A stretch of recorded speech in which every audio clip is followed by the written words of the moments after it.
श्रीमद् भगवद गीता अध्याय 3 कर्मयोग श्लोक 21 से 30 में भगवान श्री कृष्ण ने कर्मयोग का महत्व समझाया है। इन श्लोकों में उन्होंने मनुष्य के कर्तव्य, आदर्श और कर्मों को करते हुए ईश्वर में समर्पण की भावना रखने का उपदेश दिया है। आइए शुरू करते हैं। जय श्री कृष्ण। यद्यदाचरति श्रेष्ठस्तत्तदेवेत्रो जनः स यत् प्रमाणम कुरुते लोकस्तदनुवर्तते। श्रेष्ठ व्यक्ति जैसा आचरण करता है, अन्य लोग उसका अनुसरण करते हैं।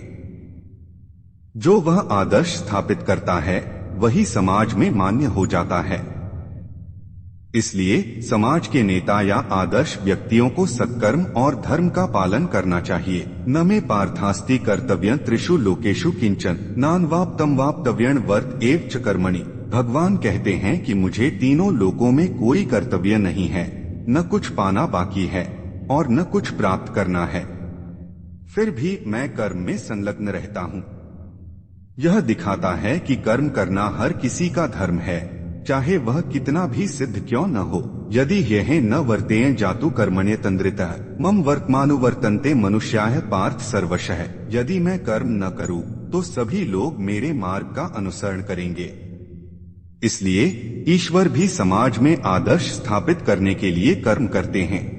उत्सीदेवरी में लोका न कुर्या कर्म चेदहम संकरस्य च कर्ता स्यामुपहन्यामिमा प्रजा है। यदि मैं कर्म न करूं तो यह संसार विनाश की ओर चला जाएगा। लोग अपने धर्म और कर्तव्य से विमुख हो जाएंगे। इससे समाज में अव्यवस्था उत्पन्न हो जाएगी। सत्ताः कर्मण्य विद्वांसो यथा कुर्वन्ति भारत कुर्याद विद्वांस तथा सत्तश्चिकीर्षुर लोक संग्रहे।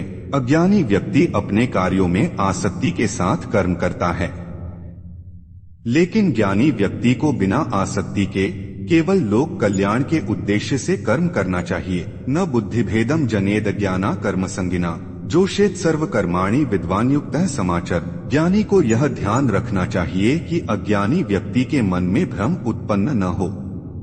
उन्हें अपने कर्तव्यों के प्रति प्रेरित करना चाहिए और स्वयं भी उनका पालन करना चाहिए। प्रकृतेः क्रियमाणानि गुणैः कर्माणि सर्वशः अहंकार विमूढ़ात्मा कर्ताहमिति मन्यते। सभी कर्म प्रकृति के गुणों के अनुसार होते हैं, लेकिन अज्ञान से ग्रस्त व्यक्ति अहंकार के कारण सोचता है कि वह स्वयं ही सब कुछ कर रहा है। कर्म विभाग्यो है गुणा गुणेषु वर्तन्त इति मत्वा न सजते। जो व्यक्ति तत्वज्ञान से युक्त होता है वह समझता है कि प्रकृति के गुण ही गुणों में लगे हुए हैं, इसलिए वह आसक्त नहीं होता और शांति में स्थित रहता है। प्रकृतेर गुण सम्मूढ़ाः सज्जन्ते गुण कर्मसु तान कृत्स्न विदो मंदान कृत्स्न विन्न विचाले। जो लोग प्रकृति के प्रभाव में हैं वे कर्मों में आसक्त हो जाते हैं।